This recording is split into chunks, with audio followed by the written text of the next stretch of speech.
தமிழக காவல் நிலையங்களில் பதிவு செய்யப்படும் முதல் தகவல் அறிக்கைகள் பொதுமக்கள் பார்வைக்கு வசதியாக தமிழ்நாடு இணையதளத்தில் பதிவேற்றம் செய்யப்படும் என்று தமிழ்நாடு காவல் குற்ற ஆவண காப்பகம் அறிவித்துள்ளது. இது தொடர்பாக ஆவண காப்பகத்தின் கூடுதல் இயக்குனர் சீமா அகர்வால் வெளியிட்டுள்ள அறிக்கையில், முதல் தகவல் அறிக்கைகள் அனைத்துமே இணையதளத்தில் பதிவேற்றம் செய்யப்பட வேண்டும் என உச்சநீதிமன்றம் பிறப்பித்த ஆணையை சுட்டிக்காட்டியுள்ளது.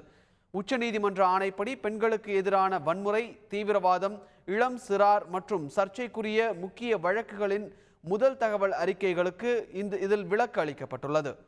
மற்ற வழக்குகள் பதிவு செய்யப்பட்டு 24 மணி நேரத்தில் இணையத்தில் பதிவேற்றம் செய்யப்பட வேண்டும் எனவும், தொலைத்தொடர்பு வசதிகள் இல்லாத காவல் நிலையங்களுக்கு பதிவேற்றம் செய்யும் அவகாசம் 72 மணி நேரம் வரை வழங்கப்பட்டிருப்பதாகவும் அந்த அறிக்கையில் விளக்கப்பட்டுள்ளது.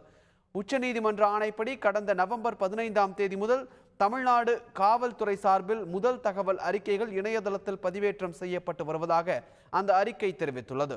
இதன்படி கடந்த நவம்பர் 14ஆம் தேதிக்கு பின் பதிவு செய்யப்பட்ட வழக்குகளின் முதல் தகவல் அறிக்கைகள் பொதுமக்கள் காவல்துறை இணையதளத்தில் பதிவிறக்கம் செய்து கொள்ளலாம்.